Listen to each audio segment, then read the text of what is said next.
You were taught to save 10%. You were told to avoid the big purchases. You were told that if you just lived within your means, wealth would eventually show up. But it never did. And the reason nobody tells you is this. Responsible money behavior, as most people practice it, was never designed to build wealth. It was designed to make you manageable. If you clicked this, something already felt off. Most people defend the money rules they were handed. You questioned them. That is the difference between where you are now and where you are going. In this video, I am going to show you 10 specific ways that so-called responsible money behavior is quietly holding you in place, not because you are doing something wrong, because you were taught the wrong definition of right. By the time we reach number 10, the word responsible will mean something completely different to you. Here is the data that most people never see. The average American household saves around 5% of their income. They have an emergency fund. They pay their bills on time. They do not carry high-interest debt. By every traditional measure, they are responsible. And by every wealth-building measure, they are standing still.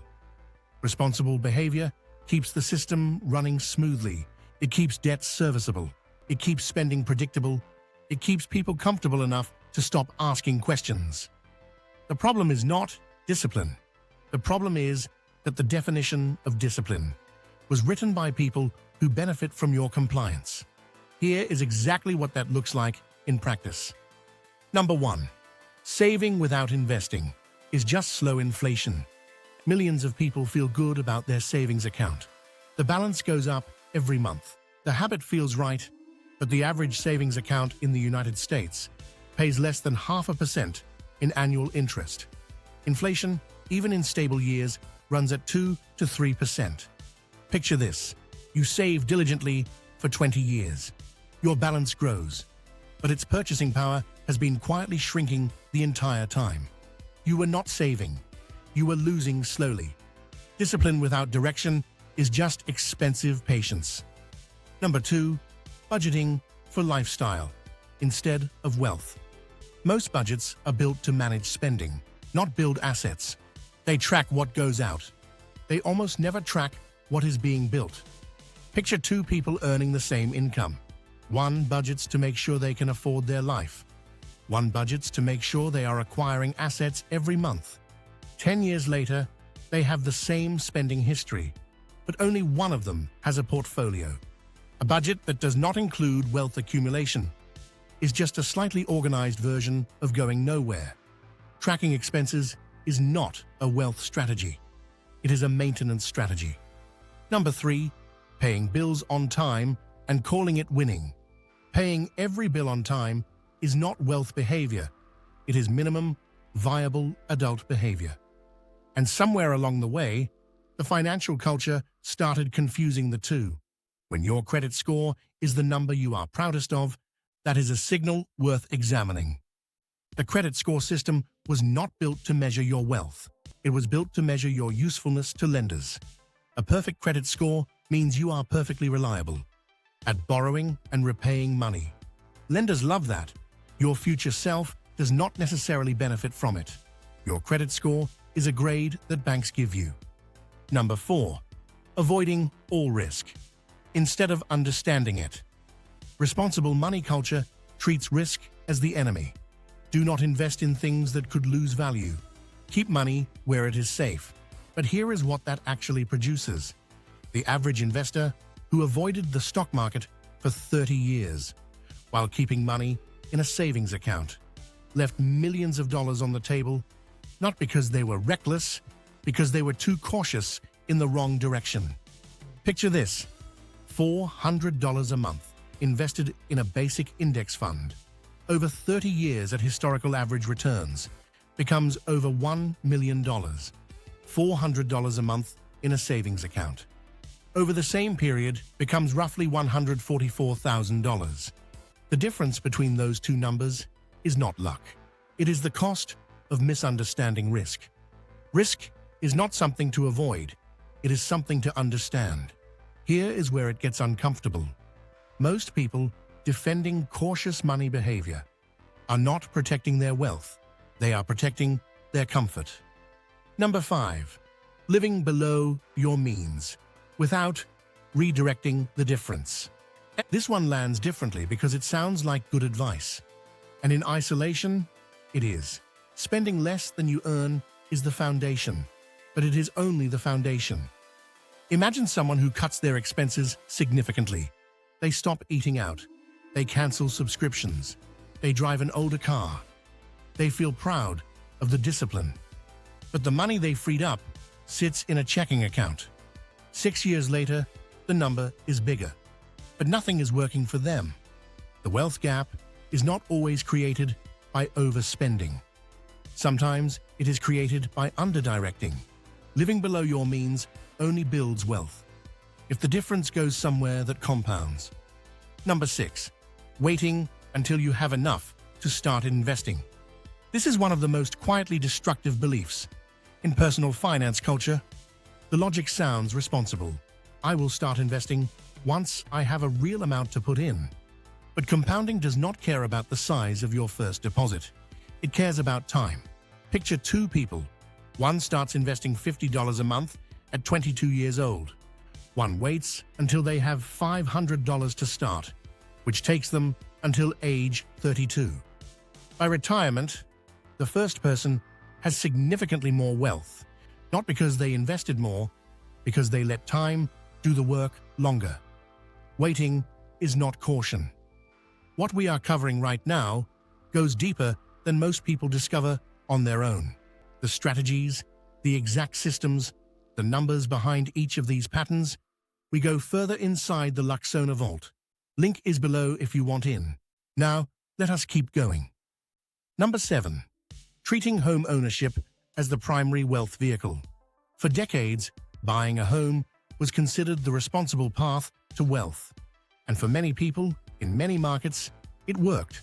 But the math deserves a closer look. The average homeowner pays 2 to 3 times the purchase price over the life of a 30-year mortgage. Property taxes, maintenance, and insurance add another significant layer. The home may appreciate, but so does everything else that money could have been used for. Picture this. 2 people both have a $200,000 down payment. One uses it to buy a primary residence. One keeps renting a comparable space and invests the down payment. 15 years later, the comparison is not as obvious as the culture suggests. A home is a place to live. It can also be an asset, but calling it your primary wealth vehicle may be the most expensive assumption you ever make. Number 8. Conflating frugality with financial intelligence. Frugality is a tactic. It is not a strategy. The person who clips coupons, drives the oldest car on the block, and never takes a vacation is practicing frugality. But if the dollars saved are not being deployed into assets, the frugality is self-contained. It creates a lifestyle, not a portfolio. Drop in the comments which number so far has hit the closest to home. This distinction matters because wealthy people are often frugal, but frugal people are not often wealthy. The difference is what they do with what they keep. Saving money is a behavior. Building wealth is a system. Number 9. Letting guilt about money stop you from learning about it. This one operates below the surface. There is a version of responsible money behavior that comes from a place of fear, not confidence. Do not spend too much. Do not invest in things you do not understand. Do not take chances. And underneath all of that is often a quiet belief that money is complicated, dangerous, or not really for people like you. That belief is not a character flaw. It is something that gets absorbed from families, communities, culture, but it has a direct financial cost. The person who never learns how markets work does not invest. The person who feels unworthy of wealth does not pursue it. Most people never connect those two things. Number 10. Measuring success by what you own instead of what you have built. The final version of false responsibility is the one that looks the most legitimate. Nice car, paid off, clean house, mortgage on track, a retirement account that started at 40. By every visible metric, it looks like financial success. But visible success and actual wealth are not the same thing. The person with no car payment, a modest apartment, and a quietly compounding index fund portfolio is often worth 5 times more than their neighbor, with the 3-car garage and the kitchen renovation. You are not wealthy because of what people can see. You are wealthy because of what is working when no one is watching. Wealth is quiet. It is disciplined. It is invisible until it is not. But here is what none of this is really about. This was never about savings accounts or budgeting systems. Those are symptoms. The real issue is deeper. Somewhere between childhood and adulthood, most people absorbed a set of rules about money that were never designed to make them wealthy. They were designed to make them stable. Stable workers, stable borrowers, stable consumers. The system does not need you to be rich. It needs you to be reliable. Responsible money behavior, as most people practice it, is the result of that design. It is obedience dressed up as discipline. And the people who quietly built real wealth figured out that the rules were written for a different destination. They did not throw out discipline. They redirected it away from appearances, away from comfort metrics, toward compounding, toward ownership, toward a future that does not require a paycheck to sustain it. Responsible is not the same as wealthy. It never was. Every person who makes it to the end of a video like this is in a small minority, not because the information is rare, but because most people stop watching when it gets inconvenient. You kept going. That is not a small thing. The shift that builds wealth does not start in a brokerage account. It starts in the moment you look at the rules you inherited and decide whether they were built for you. The next video goes deeper into what that actually looks like in practice. Not theory, not motivation. Systems that work while you are living your life. Wealth is not loud. It is not fast. It is built daily in decisions most people never notice. Welcome to Luxona, where millionaires are made.